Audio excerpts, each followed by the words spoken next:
my generation, baby. Hi, everybody, and welcome to Generation Gab. My name is John Lehr, and I'm a Gen X fun dad. And my name's Chase O'Donnell, and I'm a semi-recent millennial grad.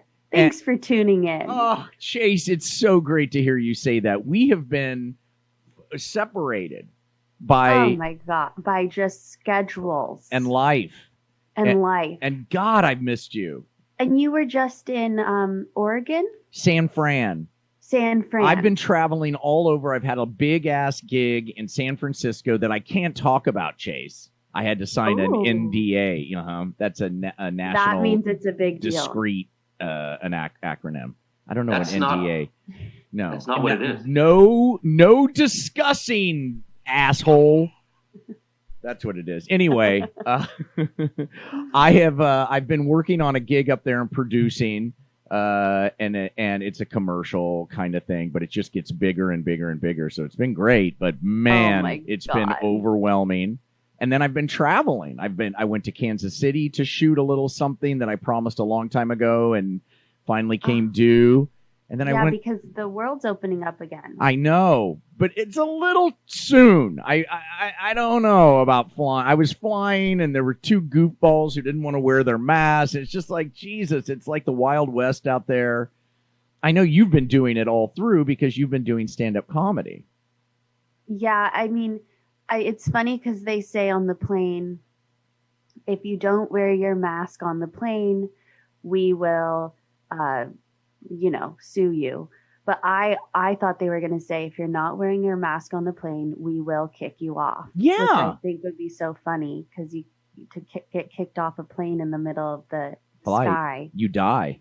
And then but then you open the door to kick them out and it sucks everybody else out. At least the movies say that. But anyway, exactly. Chase, and I know you've been working in production too. The world is waking the fuck up. Mm-hmm. Wild. I have a shot. I have one shot. Do you have one yet? Mm-hmm. Oh, do you have two? I just did the Johnson & Johnson that got paused. Mm-hmm. But I'm okay. You're in the scary, because you're a young woman. Mm-hmm. You're the exact demo that gets the blood clotting. Mm-hmm. So I'm going to keep an eye on you during this. Keep an eye on me. I'm okay so far. It's not going to happen, Chase. Your life is... I can't wait to see what's going to happen to you after this thing, and I plan to exploit it for my own purposes. You're a wonderful person. You're very talented. You're full of life. There's no way that a clotting, that's stupid. What a dumb way to die. Well, thank you. And speaking of, actually, this is not a transition at all. Yeah. But we have a guest Yes! We have a guest. I was hoping you'd forget. Adam Scott, the star of Parks and Recreation, is with us today. Adam, you look so different from your TV appearances. What's happened? Something changed. Well, I threw a hat on. Is that it?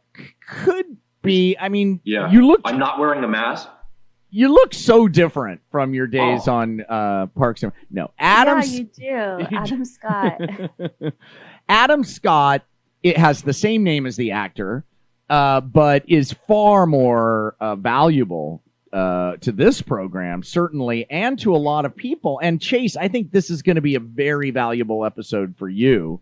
It is. I already know. Adam, you are is it a financial planner? Is that how we just... So we don't even know what to call you. That's how screwed up we are.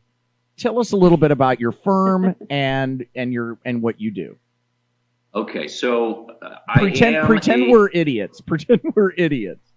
Well, I actually know you personally, so there's it's not that difficult of a challenge. No. So I run a registered investment advisory firm. Registered, RIA. Chase. Registered. Registered. Right, yeah, it's official. Wow. Okay. Yeah, I have a partner, but we do. We're a wealth management firm, which means we provide advice to individual investors who are looking for assistance with either getting to retirement or they're already in retirement and they're looking to make their money last. Right. So, Chase, Okay. Let's start off with your portfolio. Oh, Adam, can we say the name of your firm, or is that not allowed? There's all kinds of rules out there regarding your industry, so I want to make sure we don't. I actually don't know. So why don't we not do that? Okay, it's a very respectable firm. I can tell you that much. You signed an NDA. Yeah, no discussing, asshole. Does this sound cool? It's a little. I know you're pouring tea for those, but to me, it sounds a little bit like you're peeing. Yeah, that actually induced some urination on my end. Right. When one person starts peeing, it's like yawning. When one person starts doing it, then everybody has to do it. Everyone does. Yep. All right. So Chase and I have been busting our butts over the last month. Both of us working our tails off. Now, Chase is a millennial, and John is a Gen Xer, as we know. John is a Gen X. Gen X. So, Adam, what do you? What are you, a millennial? How do you classify yourself in terms of what generation? Is that insult? Are you insulting me? I don't know. I don't know. Or Gen Z. Are you Gen Z? Are you Gen Z? I don't actually know the answer. I'll tell you when I was born, and you guys tell we'll me. Know. I was Yeah, born we'll in know. We're experts. 1979 is when I was born. Millennial, so brother. No, definitely No, not. you're on the cusp, but I think you're Gen X. What? Yeah, how Seriously? can I be the same as John? That seems ridiculous, I Chase. I think millennials technically start in 81. So, oh wow. Okay, so you're a Gen Xer. You're right there. You could be either. Same as John. I feel like everybody's on the cusp. Everybody we talk to is on the cusp. I'm on the cusp of baby boomers and Gen X. You're on the cusp of millennials and Gen X. And Chase Gen is on the Z. cusp of millennial and Gen Z. It's like ridiculous. It goes so fast. People need to stay in their lane. Pick a generation. Wait, Adam, you seem shocked that you're the same generation as John. Yeah, look at me. Look at me and look at him. For those of you who are watching us, no wonder. By the way, I apologize for the wet hair. Nobody wants to see an old dude with wet hair, but it just couldn't be helped. I am a little shocked, not just at the hair, but also the discovery that we're in the same generation. It's not so much about when I was born, but just how we act, how we carry ourselves. And to discover that John is not a boomer is startling.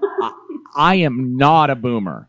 And let me be clear. This guy goes to the post office in person. I enjoy that. I do think, John, you refuse to be a boomer, but you are just 1 year away from Wait, that. hold on. Is this an intervention? Is this some sort of intervention? Because I am not. I am a Gen Xer. Okay. AIDS came on the scene when I was about to, when I was sexually active. This is why it's shocking. Gen X is from 1965 to 1980. So I am a Gen X. I'm 1965. You're 1965 and you're 1978. So you guys are literally on the opposite polar sides. opposite sides of the generation. No wonder we love each other so much, Adam. Wow, how interesting. Yeah, we're bookending that shit. You bookend that generation, and it's interesting. You guys do come off as if you are different generations. Yeah. I mean, look at us. Like, I'm super cool, and John is kind of like crusty and overly responsible. Adam's going to play tennis after this interview. I'm going to take a nap. Boom. Yeah, you're going to finish the soup that you started for breakfast. All right, let's get down to business. Adam, as a Gen Xer, what do you see as the differences between relationships to investing? How people's point of view about investing between, say, millennials, Gen X, and boomers? Do you see a difference, and what are they? Yeah, I do. There's the difference between people on the East Coast and West Coast also, which has nothing to really do with your question, but that is something that I have found really interesting in the 15 years that I've been helping people with their money. People on the East Coast tend to be much more conservative. People on the West Coast tend to be less so, and also the way that they the way that they talk about where they are in their investment and retirement planning. People on the East Coast always underestimate how well they're doing, and people on the West Coast always overestimate how well they're doing. Really? Are you on the West Coast? I am from the East Coast, but I've been in Los Angeles for about 20 years. Okay. But he has a lot of clients on the East Coast. I do. So yeah, Chase, they're always worried. So our client today, Chase, is a West Coaster, so you should know that. Right. Adam. Yeah, right. I think I already know that I fit into the overestimating. Right, just not worried about it. I'm not worried because I can't be, or Mm. I would have panic attacks every day. That's right. Well, and that's she's got a lot that she John worries about already in her head. I know that Yeah, because so if I add the retirement on top of it, I have to be chill about something. Yeah. But maybe this isn't what I should be chill about. I'm just now noticing that you have like yarn on your headphones. Is that your sister's design? Mm-hmm. Adam, She her crochets sister is a headphones. very successful Instagram artist. Or she's not an Instagram, but she's very big on Instagram, and she's an artist. And she works with yarn and knitting and crochet and macrame and makes beautiful, cool things. Wow, that's cool. Well, as a guest on today's pod, I expected to get some sort of swag. Don't Okay. hold your breath. London has given me nothing. Zip. I always ask her to make things, and I'm always the lowest priority on her list because I don't pay her. Right. Oh. It's I the just same ask thing her when for people are like, favors. John, say something funny. I'm like, give me some money. That's the only skill I have. Speaking of money, okay, so Adam, I'm a Gen Xer and Chase is a millennial. Based on and I'm the client tonight, and Chase today. is the client. Based on our age differences, what do you think I know you did the East Coast, West Coast. Now compare millennials to Gen X, if you can. Just the attitude towards money. I think that there is a significantly lower degree of trust amongst millennials in regards to the market and certainly Wall Street. I think people who are millennials, they grew up and they were at a really impressionable stage when we saw the 08-09 crisis. Yeah. And in some cases, they saw what that did to their parents and maybe grandparents.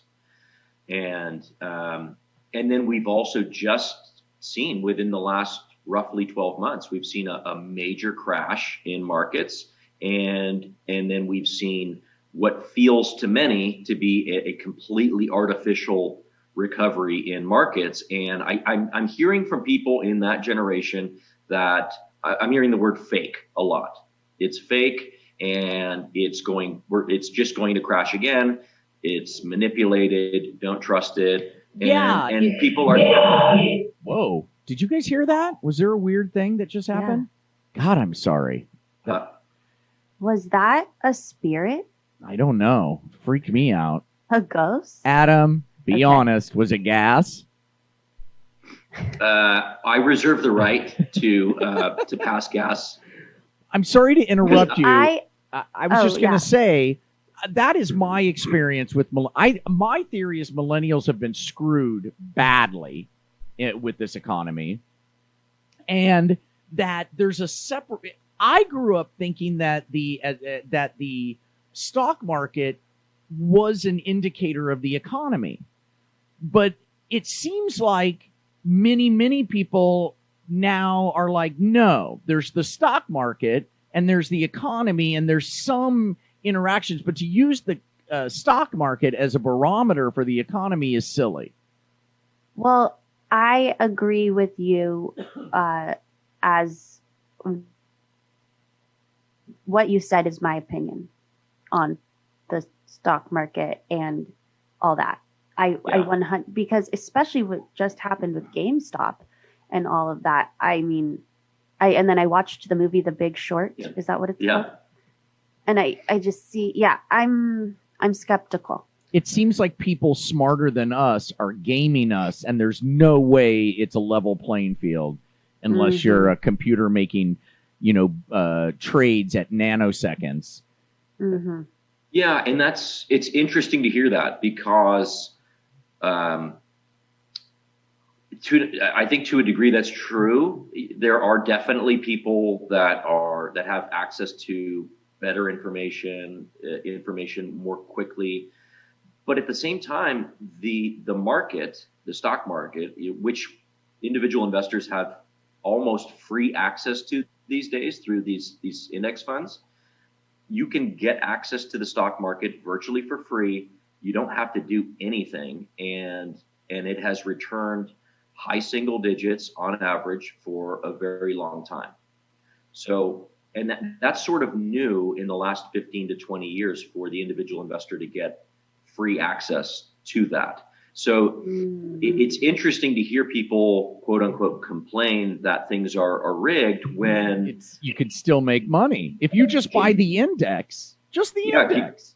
Get in on it. If you think it's rigged and that the market is going to go up and it's fake, why aren't you buying some? Right. So Chase, let's get into it. What is in your current portfolio so Adam can get a sense of what you're investing in now? I actually don't. I actually was going to be purchasing stock, and I haven't known where to begin. I heard Tesla was good. Bitcoin is now way too expensive. So I actually am a clean slate. What's your advice? Here we go. This is it, everybody. Yeah, this is a terrifying question right now because somebody who is not invested coming in at after an enormous run up in the price of assets, it's hard to suggest that you be excited about buying stocks right now. I think a year ago the advice would have been it would have been easier for me, easier and more difficult at the same time because everybody.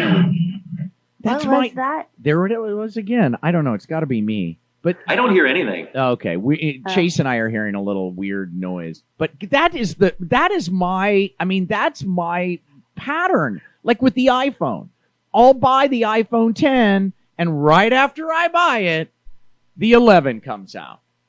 And that's basically where Chase is with her investing. She's getting ready she wants to buy an iPhone, and you're basically saying, no, there's rumors that the 12 is going to be coming out. Don't buy the 10 or whatever it is.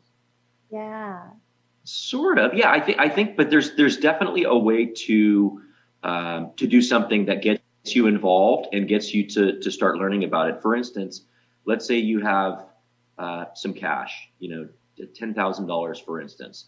And your mind is set. I want to start planning for my retirement. While I said it's maybe not a good time to be excited about short-term possibilities in the stock market, you could always put a quarter of your money in right now, and not feel too bad about that. Buy the S&P 500. You can buy an index fund that's, like I said, virtually free, and then keep the rest in cash for now, with the intent that you're going to add to your original position when and if the market becomes a little bit cheaper. And I think at some point in the next 3 to 6 months, you'll have an opportunity to do a little bit more buying. But you can't go wrong by sort of legging in. And that's with the index. Into an index, yeah. Doing that? I don't understand, Chase. I'm so sorry. I think John, it's a go. why don't we just come over to your house? Yeah, and believe me, you don't want to be over here. The wheels have come off the wagon at the Lehr house. You guys can come over to my house. Oh, that'd be looks so lovely there. Yeah, it looks peaceful. Yeah, it is. So Adam, explain what you mean by buying the S&P 500. Like literally, pretend we're idiots. How would we buy into the index? What is that? What are the steps we should take? Do we get on Robinhood? I know what Robinhood is. I'm not at all familiar with their platform, so I can't. I assume you could use Robinhood. You'd have to add money to your account, and there's probably a screen that allows you to initiate a trade or a transaction. And you would say, I want to buy, and I keep referring to the S&P 500, but there's a number of index funds that track the S&P 500. One of them is the ticker is VOO, that's the Vanguard index for the S&P 500. I think I have some. I have that. That sounds familiar to me. Good. Maybe I suggested you do that a couple years ago. Probably. Adam's really good, Chase. I can tell. Okay, so she goes on Robinhood or E-Trade or one of these things. She signs up. She gets an account. She puts some money in that account. Yes. Then, I've got 300 to put in. Okay, 300, she's got $300. I would advise just going to Vegas and putting it on black, and then you're going to have $600. But always put $5 on the 00, Chase. Always. Okay.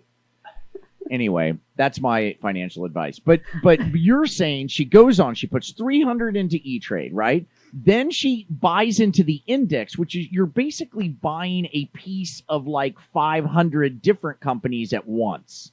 You're buying a piece of the U.S. economy. Yes.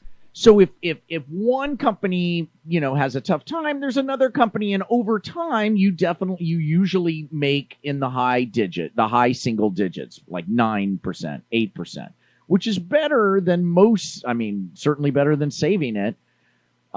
So she buys it, but the way to buy into the S&P 500 is to buy an index. I mean, one stock. Or one, what did you call it? The 3-letter thing? It's a ticker. It's an ETF, yeah. And you're saying one of the tickers that Chase could buy is the Vanguard VOO, which is the Vanguard Operating Oscillation. You have there's a complex that you have where you need to identify the acronym, even if there is maybe no acronym. No acronym. Yeah. So Chase, how do you feel about that? Are you going to go to Vegas like I advise, or are you going to put it in the VOO, or are you going to buy some tea and a massage once the economy opens up? Ooh. I'm going to do that regardless. Okay, good. I'm actually low on my tea selections lately. I'm going to do Adam's advice and get into the VOO. The S&P 500. Was that my advice? That's good advice. I said Was that your advice? So I was thinking while John was talking, it brought up another answer to the original question, differences between the generations. So I noticed as I was talking, giving that advice to Chase, that my advice was so boring, and the result is going to be boring. So I think when I talk to younger people about investing, they're looking for excitement. They're looking for the opportunity to double my money in short order. And to me, that's not investing. And right. That's what the racetrack is for. The horsies are fun. Chase, we should go to the horse. Have you ever been to the racetrack? It's so fun. God, we should go. We should do a podcast from the racetrack. Okay. Oh my God, it's a good so idea. fun. Anyway. Adam, you're invited. Yeah, Adam, you want to come to the racetrack?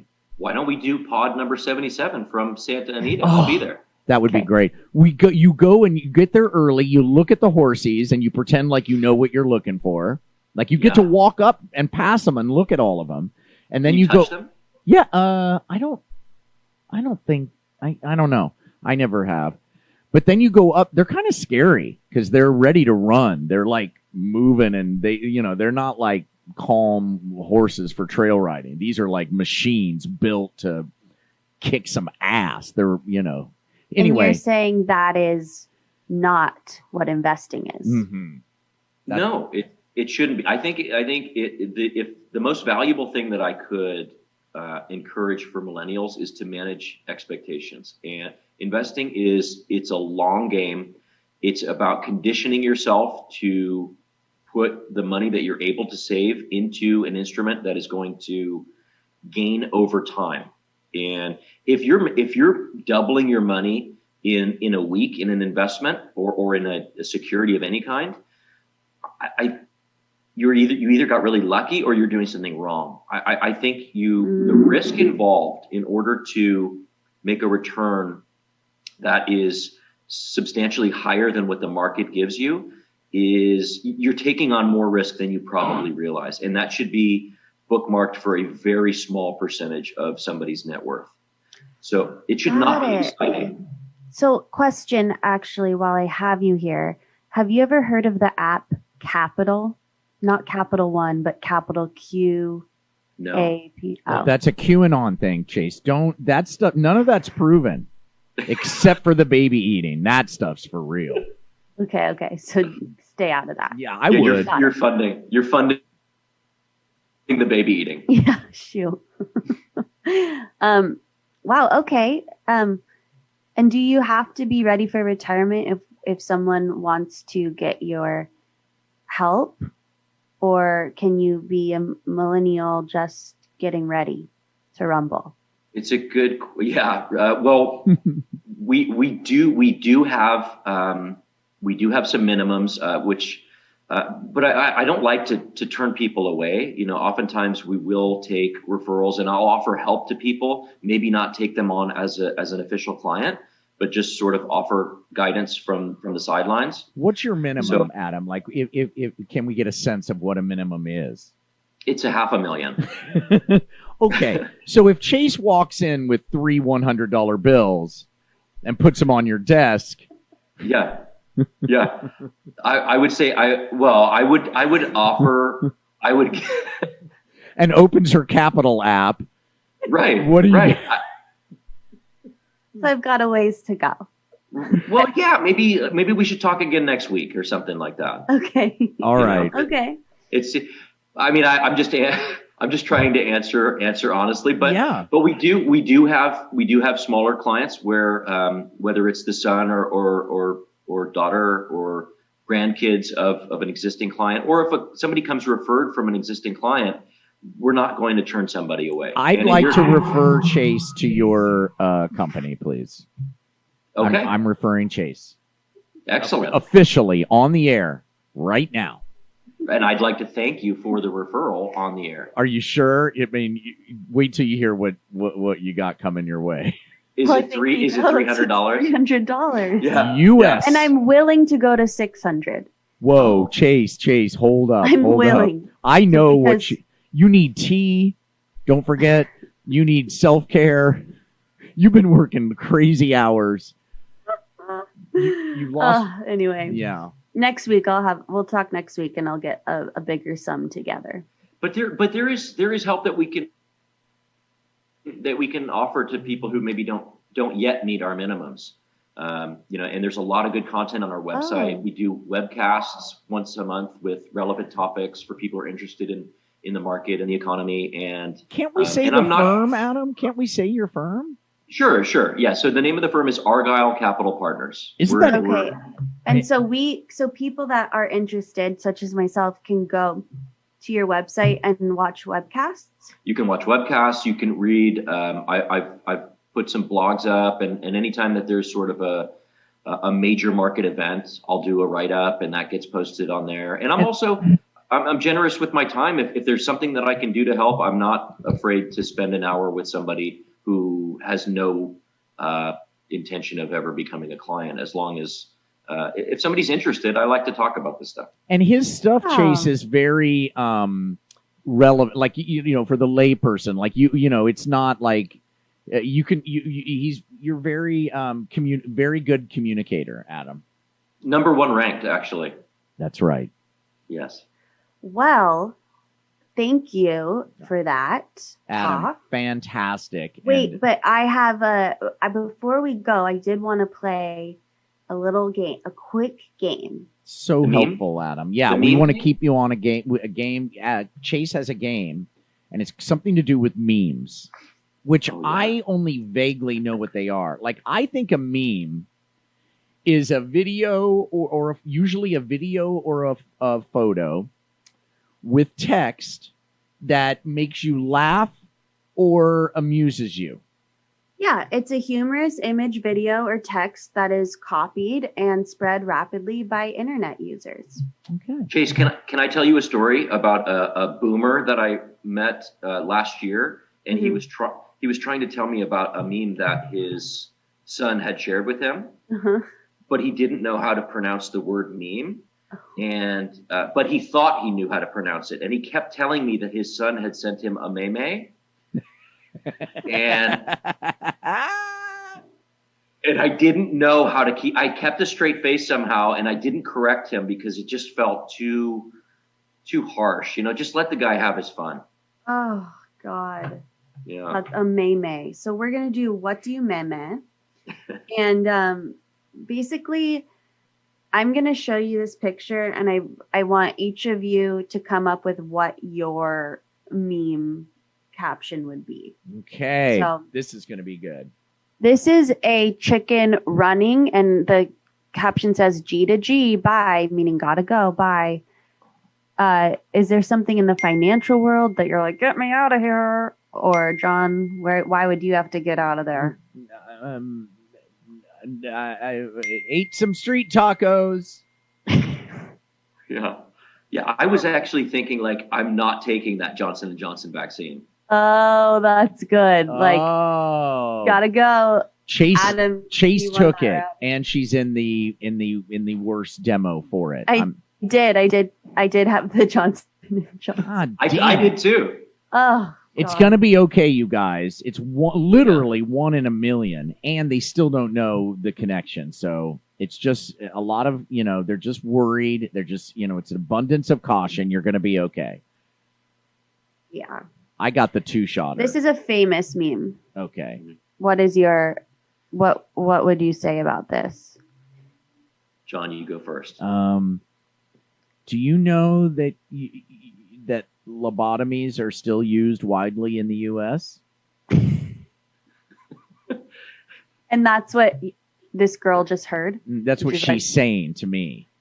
Oh, she's telling you. For those that can't see this and they're just listening, it's a girl making a disgusted face. Yeah, and sort of suspicious and disgusting, too, to me. She's like, what's going on here? Yeah. Adam, what do you got? That girl is saying, you're serious? Your minimum is $500,000? Argyle Investment Company, everybody. Argyle, what is it? Argyle Investment? Argyle the real name is Argyle Capital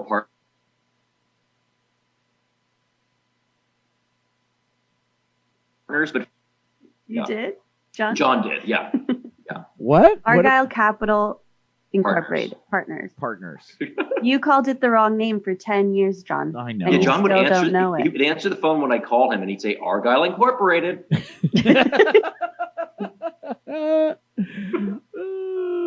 And then you would make this face. That's right. That's exactly nice, right. Chase. That's a callback, everybody. That's a professional. That is a professional. Well, I think, I'm sorry to say that we're running out of time, Chase. Do you want to do one more? I know. Dealer's choice. No, I was going to say those.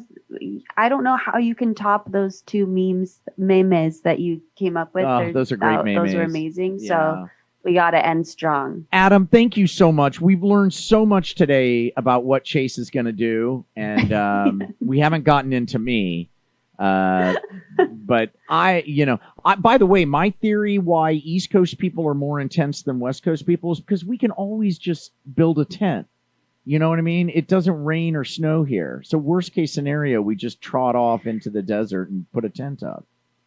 Yeah. Even worst case is pretty good. Mm-hmm. Yeah. Adam, thank you so much. You're a dear friend. You're also, your stuff. Where can people follow you and check you out? Your Twitter, I love your Twitter. Yeah, my Twitter is off the chain. That's what people are saying. Yeah. Many are saying this. It's good. Wow. Yeah. It has lots of... What is your handle? Yeah, what's your handle? Adam B. Scott 1979. That's a boomer handle right there. That's perfect for our show. Yeah. Adam B. Scott 1979. So Adam B. Scott. You come right up. Off the chain. And it's a tennis. It should be a tennis picture, I think, right? It is. Yeah, Adam you've just been followed. He's an incredible tennis player as well. Yeah. Wow. Like college, he was like a college player. Like he's good, real Big good. Big fan of Serena. Well, do you want to get into that? Oh, well, it's not a yes or no. Okay. I'm actually not. No. Oh. Yeah. Yeah. Yeah, she's a very strong player. She has matured in the last couple of years, but Oh, you know her personally? no, I don't know her personally. No, but as a lifelong tennis fan, I feel like she the number one thing I think in being a champion is to be gracious in defeat, and I have only in the last couple of years have I witnessed her being gracious in defeat. And if you watch some of the other players, men and women, I just, to me, that rubs me the wrong way. I love that answer. Me too. I think I blame her father. I Um, blame her father. always the father. That's what my daughter's they're gonna blame me, and I'm ready for it. Go for it, because hopefully I'll be dead by the time she really gets into it. On that note, Chase. On that note, Adam, thank you. You're a wonderful person. I love you, and great job today. Thank you so much. I really appreciate the My invite. generation, Thank you. baby.